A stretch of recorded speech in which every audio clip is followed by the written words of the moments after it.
Welcome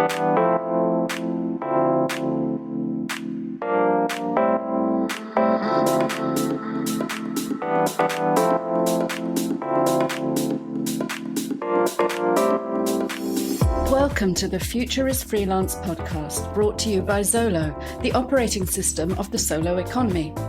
Every week, we'll be serving up an audio cocktail of expert tips, inspired insights, and stories from the frontiers of freelancing to help you grow your borderless business to new heights and live life on your own terms. So kick back, grab a snack, and let's get started.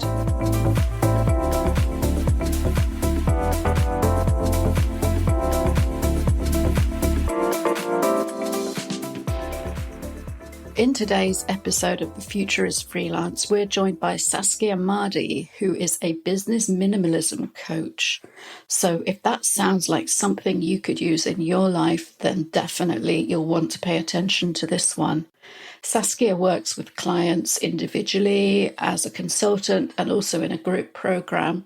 But during today's conversation, she also shares an awful lot of ideas and principles you can implement on your own.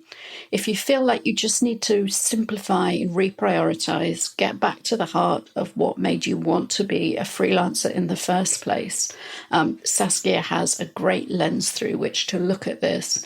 And you'll be able to start thinking at the end of this about changes you might want to make in your business and also in your life, because let's face it, as solopreneurs, these two things are highly entwined.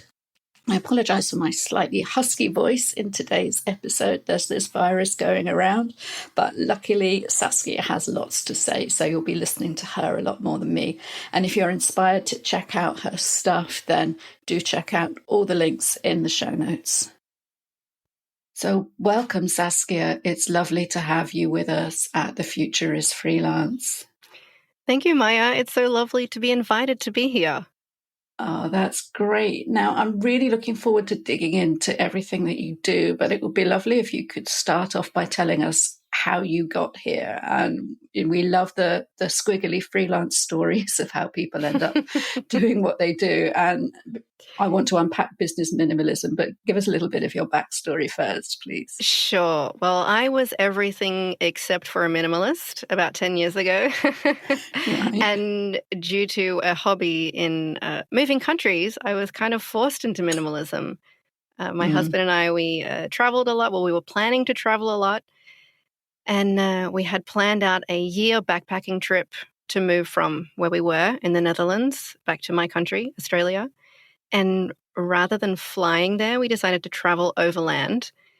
But then we looked around at our very full cupboards and our very empty bank account and decided that something had to change in order for us to be able to make that trip. And so what we did is we kind of set our goal of what we wanted to do. We wanted to travel a year without working and set our priorities, what we needed to focus on in order to achieve that goal, and then got to it. And so we saved our butts off. We even lived at my mother-in-law for a while.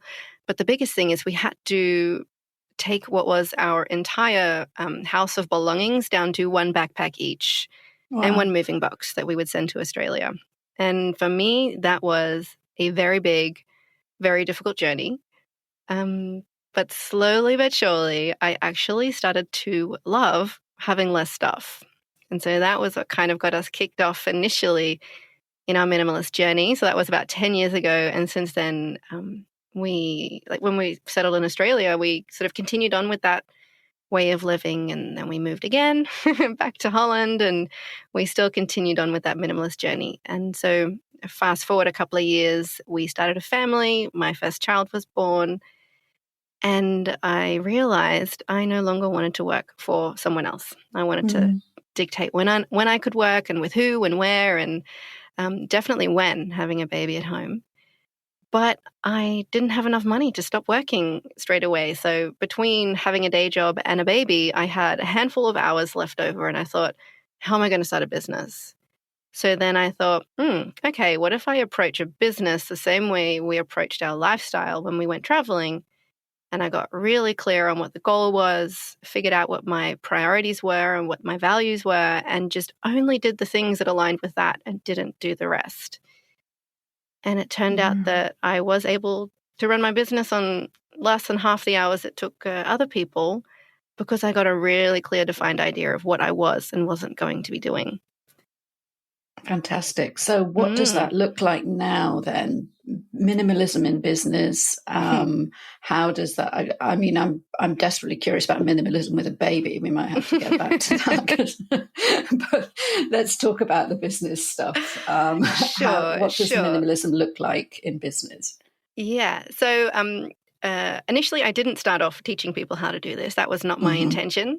I started off as a virtual assistant, so helping people who were too busy and started throwing all of their tasks at someone else so that they could take care of it.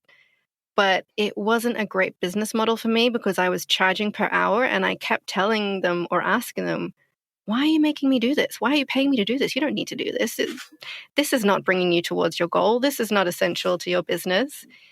And pretty quickly, my clients started saying, okay, anyone can, be my virtual assistant. I need you to figure out what I should and shouldn't be doing. So that's when I moved more towards my business now, which is the business minimalist, or as my clients call it, the Marie Kondo of business. Because basically I help online entrepreneurs when they get stuck and they either have a lack of time or a lack of mind space, and usually also an abundance of overwhelm and chaos. And so then I help them to simplify and to organize their businesses and their lives, because as business owners, we know that one cannot be segregated from the other. They kind of overlap all over the place. And then I walk them through a 4-step process, which is prioritize, minimize, systemize, organize. Wow. And the reason we start at prioritize is I feel that that's usually where things fall off the wayside, is that people kind of forget where they're working towards because we get stuck in the day-to-day. We feel like we're all doing all the busy work and heads down, bum up, and just go, go, go. That sometimes we forget that we're actually not working towards what we initially set out to do. Right. So that's the Marie Kondo stage where you throw out what's not serving. Well, not yet. I mean, goals. Before we do that, we have to figure out where you want to get to. So really get clear on your vision and your values, and create a plan of like, okay, so this is where we are now. This is where we want to get to, and not just this month or in the following quarter, but, in the coming years, where are we working towards? And it's really about identifying what's important to you. Not what your business coach told you, not what some guru on the internet told you, or not what, your father did in business or your mother told you should do or whatever. What do you want? Because I think a lot of times we do things subconsciously. Well, that's how everyone does it, or that's how I've always done it, or that's, how everyone says you should do it. So, okay, forget about everyone else. What do you want? Yeah. It seems to me that you work at lots of different levels simultaneously. And I've come across coaching models that are very much about the big picture, where you start that 50,000 feet, huge goals and long-term plans. And then there are other people who seem to specialize in the nitty-gritty day-to-day routines and systems and things like that. It's fascinating that you seem to have established a niche where you work right across that. Is that because you relate to the whole journey, maybe because it's similar to your own? I think so, yeah. And I think it's also just the way my brain works, I guess. I was joking recently with someone that I always used to think I was so weird that I loved organization and structures and, in the last 10 years, minimalism. But I realized that what I thought was weird about me is actually my superpower. And so the way that I see business, it's not just separate parts, it's all intertwined with each other. And by changing one part of your business, it's going to affect another. So really because I feel like usually when people think about business growth, they think about the front end, the external. So what do people see? They see your marketing, they see your offering, they see the way that you're showing up in the world. Whereas I don't help with any of that. I help with what's behind the scenes. I'm here to look at your systems and your operations. And I think that your systems are just as big a part of branding as your website and your brand colors are, because your marketing might bring people in, but your systems, they dictate the experience that your clients are going to have, because that's going to dictate what's their onboarding experience going to be like. What's the fulfillment of your product or your service experience for your client? What's the offboarding like? Are they going to be, for example, the difference of when you sign up to work with someone is the sign-on experience that people, that the person you've hired is continually calling or emailing. Oh, I forgot to ask you. I actually just needed to check. What's your tax number? And oh, what's this? And oh, actually, I need to have also this from you. Where you feel like they don't know what they're doing, or to have a system in place when someone signs up, you have an intake form where they fill it in, you get all the information up front you need, you send them an email going, the next steps are going to be 1, 2, 3, I need this from you, you can expect that from me. And I think they give very different experiences, which is why I think the back end of your business is just as, if not more important than the front. That's super interesting. I had someone tell me recently that my podcast onboarding form was a bit demanding. They didn't expect to give all that information up front with the photo and recording dates and links and everything. And I thought, oh, okay. I can appreciate that. To me. We might as well collect all that information and have a checkbox somewhere that you can send to it all before we put anything in the diary, it seemed to me. But exactly. Well, it creates clarity, and it makes it clear what is to be expected of someone. It's also your chance to set boundaries. I found it very clear, for example, that you also included, like, please ensure you are in a quiet space, you have your recording equipment in place, make sure you won't be disturbed, all those sorts of things, which are essential for creating a good podcast experience for your listeners. So you're making a better podcast by being more organized and having that system. I appreciate you saying that. And it was only one person that pushed back on the, I didn't expect to have to fill in a form. I expected a red carpet or whatever to be rolled out for me. A lot of what I help my clients with is also about writing their own rules. So it's about deciding, where you want to get to. So the what, and then figuring out how you're going to do it, so the how. And a big part of that is also, what are you prepared to do and not to do? And that could be, for example, the hours that you're going to be working, the kind of clients you will be working with, the way that they communicate with you. Are they allowed to call you at all hours? Are they only allowed to reach you via email or whatever it is, that you decide that up front? Yes. And for example, when I start working with people, they get a welcome kit from me, which is like, awesome, you've decided to work with me. I'm very excited about that. Please note, this is how I work. And then it is very clear how people can reach me through what mediums, what my response time is. All those things are included in my welcome kit. And I have never had anyone complain. I've actually, even though I never ask people what they thought of it, the majority of people say, oh, your welcome kit was great. I know exactly what's expected of me. I know exactly what you're going to do. There is no space for assumptions. And we know that assumptions, well, they're the mother of all, shall we say, screw-ups. And particularly the way that we work today, we work internationally, cross-culturally, asynchronously, simply by collating all that information it's a great gift to people to overcome all those assumptions that they might have with working with somebody they can figure it out as they go along with. It's really interesting to start to see a lot of this unfolding now in the discourse around remote work. Even in large organizations, there's a lot more attention being paid to onboarding, to kind of user manuals for individuals. This is how I like to communicate. This is how I like to receive feedback. This is how I don't. And so to see that starting to, I think these skills are obviously very much transferable to large organizations as well as the solopreneurs that it's clear that you work with. So, but what is your typical client? Is it just individuals, or do you work with teams, or do you have a very specific client in mind that you're seeking, who you can best benefit? Yeah, so the people that I work with generally have an online business. There are some exceptions to that rule because, at the end, all businesses are the same on the back. Although people don't like to hear that always, but system-wise. Generally with online businesses, the majority of the people that I work with are solopreneurs, or they have a handful or one or two freelancers working for them. So maybe a virtual assistant and or a project manager or a social media manager.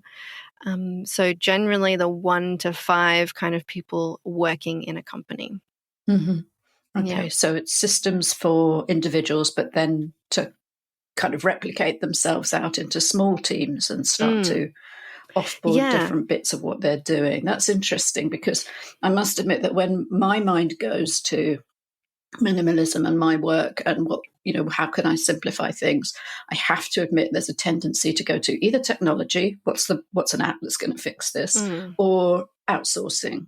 And I know that you start way back from that with before outsourcing. Should you be outsourcing? Outsourcing should be the last step. Yeah. Okay. So correct me then. Why shouldn't I be getting someone else to just do the stuff I don't like? Sure, of course. And that brings back to what I mentioned before when I was working as a virtual assistant, is that it's the first logical step. When your plate is full, you find someone else to take some things off it. Mm. But the fault that some of my clients were making is they were paying me my hourly fee to do work which didn't need to get done in the first place.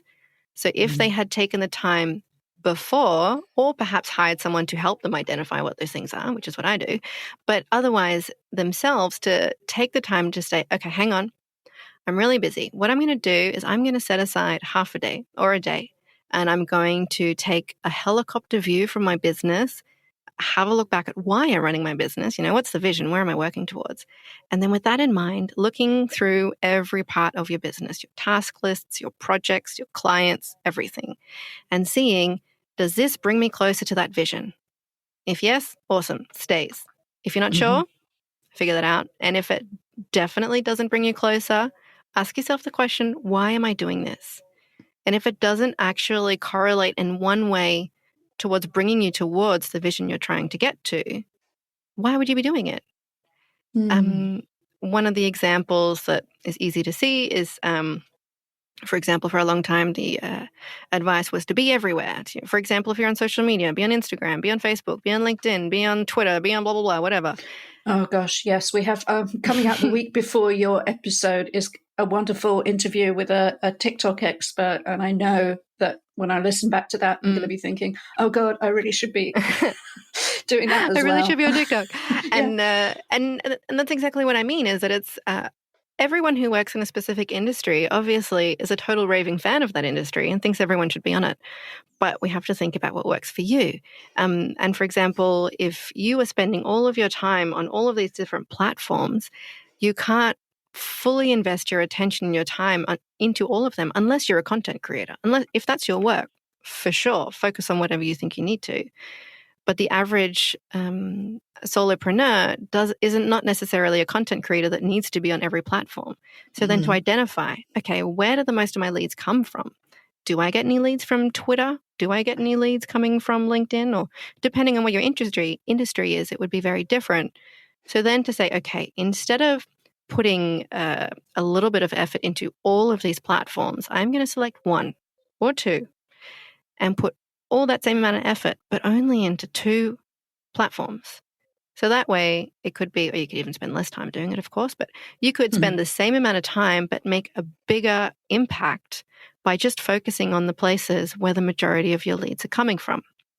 And so that's kind of the way that you could approach all parts of your business. So say you look at your product suite or your services that you offer and say, okay, I offer 10 services, but the majority of my money comes from these 20% of the services. So then you could start questioning yourself, what if I just went all in on that 20%? What if I didn't focus on the stuff that was just bringing in a little bit here and there, just the big money makers or the big impact makers? The 80-20 principle, Pareto's principle, that usually 80% of your efforts are coming from 20% of your workload. To just try and identify what that 20% is for you, and then to focus on that purely, or at least makes total as little sense. of the other stuff.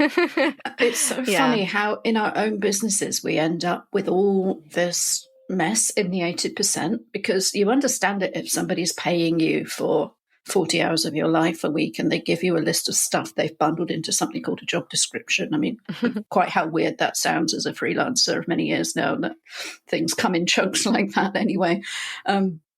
it sort of makes sense that, okay, they want me to do this, I'm going to do this, and that's part of my job. But why do we end up, when we work for ourselves, filling our time up with all this pointless stuff? Is it because we think other people expect it, or where does it come from?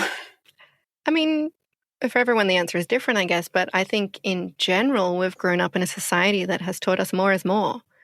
The busier you are, the better you are. If you look at, if we translate it back to, for example, minimalism in your house, a lot of people think, oh, I could never do that.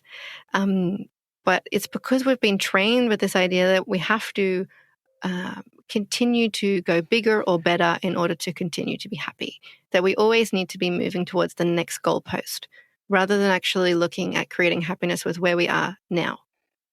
And I think, like, when we're talking about minimalism, not just business minimalism, but minimalism in general, I think there is a huge misconception because people think that means it's a certain aesthetic. You have to live in a white house with hardly any things, or you have to have a capsule wardrobe, or you can only have 30 items in your kitchen, or whatever it is. These can be outcomes that occur from practicing minimalism, but it is not minimalism. Minimalism is just a mindset. It's like I said, when we were preparing for our trip, for example, or when I was creating my business, I got really clear on what was important. I set my priorities. I figured out what was essential. And then I eliminated the things that distracted me from it. Right. So in your house, that can mean that you have less things. But say, for example, you're a book lover, and it doesn't mean that you can only have 10 books in your house, for example. Yeah, Marie Kondo. Yeah. I mean, if you're a total book connoisseur and you love the feeling of it in your hand and the smell when you open the page and, your thumb flicking across the pages and whatever it is, by all means, have a frickin' library full of books at your house if that makes you happy. But if it isn't something that's important to you, why do you keep all those books in your house? Well, they're just so hard to get rid of, aren't they? I mean, if you're going to go through them continually and you love them and you appreciate them, my father is that kind of person. I am not. And that's why he has a whole bunch of books and I don't, because I will read something, and if I think I'm not going to read it again in the future, I will gift it to someone else or pass it along or whatever you want to call it. Or do you have digital content instead? Do you come on fess up now? Do you have 2,000 books on your Kindle in lieu of buying physical? I'm more of an audiobook kind of person, I have to say, for the majority. So I love listening when I'm driving. Yes. Yeah, I'm not a big reader personally. Well, audio is great. That's why we make podcasts. Obviously, that's and it's always the joke. A friend of mine, she's a bookworm, and every year I say, "Okay, this is going to be the year that I become a reader." And this year, she turned to me and she said, "Saskia, you're 36 years old. I have heard you say this for years. When are you going to admit you are not a reader?" Well, I think audiobooks are books. You are. Yeah, and she said you listen to audiobooks. Yeah, you're just an auditory learner. And I was like, absolutely. Oh, yeah. Okay, that's a point. I would say you're an auditory reader. I mean, you are reading. It's just in a different medium. It's not necessarily about words on a page. It's words coming into your ears, and it's just engages different brain pathways, and it also the multitasking, so that you can be driving or doing. So if we look at minimalism then as a mindset, right, rather than a set of rules that we have to stick to, you can apply a mindset to anything, and so rather than thinking about the things you keep in your house with minimalism, it's about the things you want to keep in your business. So instead of clothes and tools for the kitchen and furniture, we look at which tasks and projects and commitments you have and then see what is no longer aligned with where you're trying to get to. Makes total sense. So when you're working with a client, then you've described your onboarding pack, which that sounds absolutely spot on. But what does your program look like? Do you work in groups, or do you do individual coaching, or what kind of products do you bundle up for clients to make this transformation for them? I work in both manners. So I have a group coaching program, Chaos to Calm. So it's a 3-month program where I help people who perhaps aren't in the position to hire me one-on-one and to work through that 4-step process of prioritize, minimize, systemize, and organize. And I kind of take them by the hand through that process in implementing it in their own business. And I set it at 3 months because I think 90 days is long enough for you to start incorporating new habits, because bringing minimalism into your business is about fostering new habits and about creating this ritual, this rhythm in your business, and having rituals that help you to sort of keep yourself from sliding back to old habits. So that's the terminology I would use instead of routine and structure, because a lot of my clients I work with feel like they're allergic to those words. That's why we become freelance, right? We're not doing any of that anymore. Yeah. Exactly. But you know what's funny is that I have found even the most apprehensive people, when I talk about structure, and they say, "Oh no, I can't have structure because I'm a creative person, and that stops my creative flow." And I say, let's just see this as an experiment.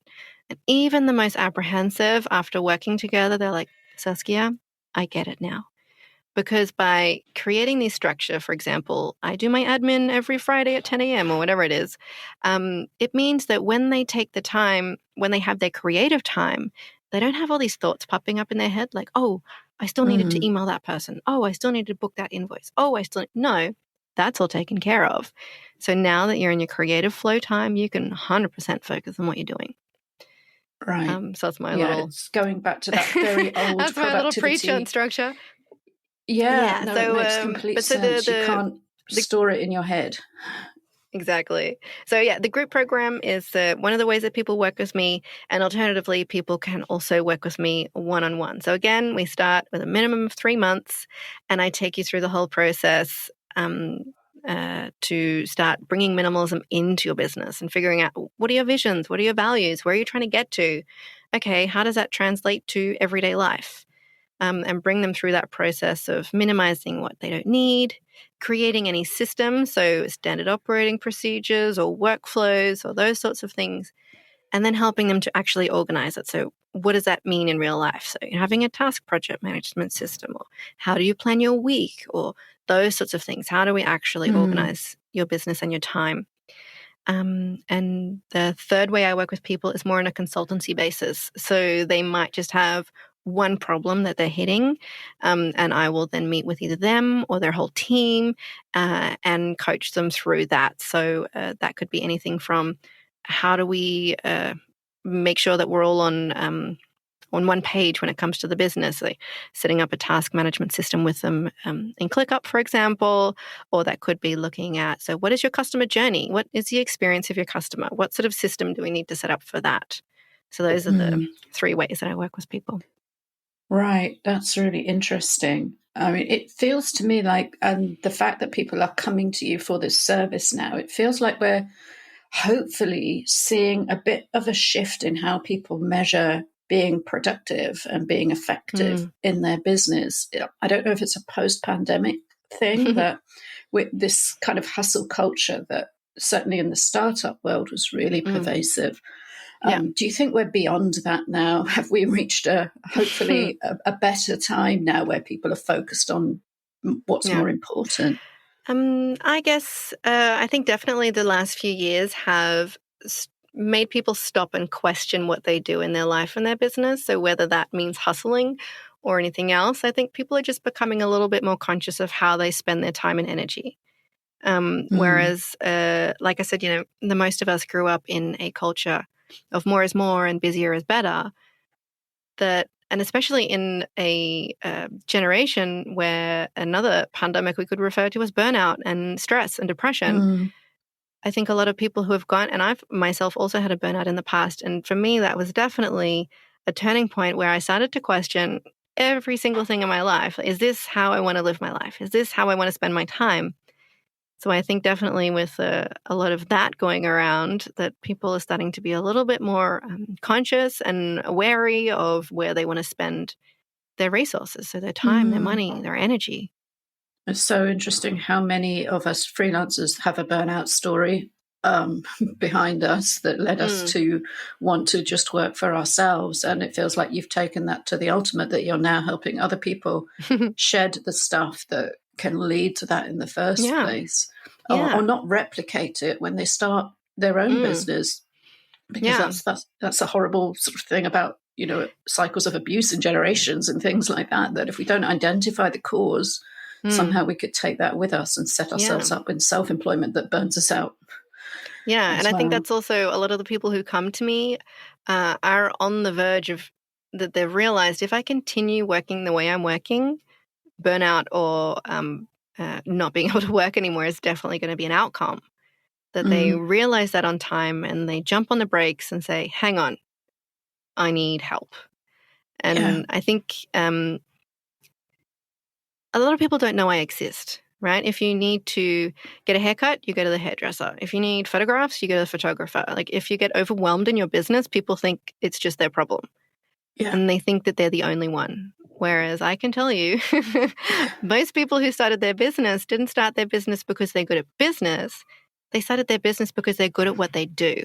And that's usually, more the technician. They're for example, my husband, he started his own graphic design business. And he very quickly realized, I'm a very good graphic designer. I am not a businessman. Yeah. Because when you go to, for example, in his experience, when you go to art school, no one taught him how to set up a business. They taught him how to create. Yes. And whereas I am definitely not a designer,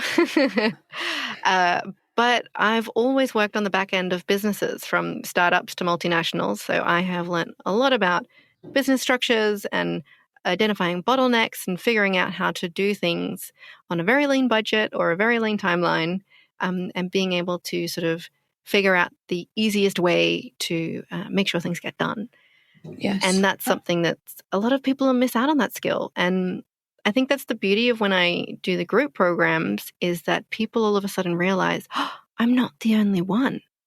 Right. Because, like I said, the majority of business owners are a little bit overwhelmed or stressed by the chaos that they've created in their own business, perhaps unintentionally, that they're able to see that there are other people that struggle as well, even though, like I said before, the front of house might be immaculate and they'll have, the perfect Instagram feed or the wonderful website or, they're on YouTube or on LinkedIn every week. Meanwhile, the back end does not look like that. Yeah, it's like the swan gliding calmly across the water while underneath there's this frantic paddling. Yeah, and like the house for me is a really great metaphor, right? So if we pretend your business is a house, your front lawn and, the flowers that you have at the front of your house and your shutters and the painted house, that's your marketing. That's what everyone sees. And then maybe when people become clients with you, they get invited into the visitor-approved rooms. That could be your living room or the kitchen or perhaps a dining room. And then when I show up, I don't want to see any of that. I don't care. I want you to take me to the attic. I want you to take me to the basement. I want you to take me to that extra bedroom that has that exercise bike. The cupboard of shame. The exercise bike that's become like a clothes line and those boxes that you never unpacked when you moved house. Like that's where I come in to identify what's going on there. I want to look at the foundations of the house. And we've all got them. And yes, when we're busy trimming the lawn, it's very easy to forget about that and to be scared of it and to stop seeing it, I guess, if you just chuck your clothes on the every time you walk past the basement door, you have that feeling like, I still need to do that. Yeah. I still need to organize that. And that is, it might not be taking up much of your time, but it's taking up a lot of your mind space. And I think that we definitely underestimate the impact that it has on all the distraction and the sort of white noise that we continually have around us because we haven't addressed things like that. It's sucking your attention in some way or your peace of mind because you've got that sort of desperately messy den with all the stuff in it that might be there or not because you haven't even checked. So you're the determined friend who takes people by the hand and says, right, we're going to open this drawer and we're going to go through and we're going to chuck stuff out or sort it or label it. Yeah, I kind of refer to myself like a business mom, but then my clients were calling me a Marie Kondo. I was like, that sounds better than a business mom. Yeah. If it doesn't spark joy, then hopefully it will spark success in a new way that doesn't depend on this kind of hustle culture, burnout, do more, have more. If we're running our own businesses, it should be sparking joy, right? Yes. I mean, we could, it's much easier to work for someone else, I think. You don't Right. have to worry about all the things getting organized, or you don't have to worry about money coming in or clients coming in, or you just have to do the work that turns up on your desk. That's much Mm. easier. Oh, So if you're yeah, going I to run your remember. own Yeah. business, make sure you're having fun while you do it. That's brilliant advice. And I think that's a fantastic goal. Just before we wrap up, because and let's keep that goal in mind of having fun while you do it. What about, are there any quick actionable tactics you could share with our listeners today if they're inspired by this? Obviously, we'll put all your links in the show notes, and people should definitely get in touch with you and check out your programs and your publications. But what's one thing people could do today to start shifting towards business minimalism? Okay.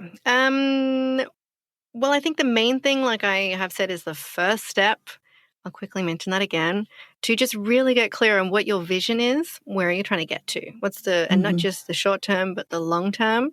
And I don't want people to think about, I want to earn this much money, or I want to have this many clients. No, that's going to be based on what we're talking about now.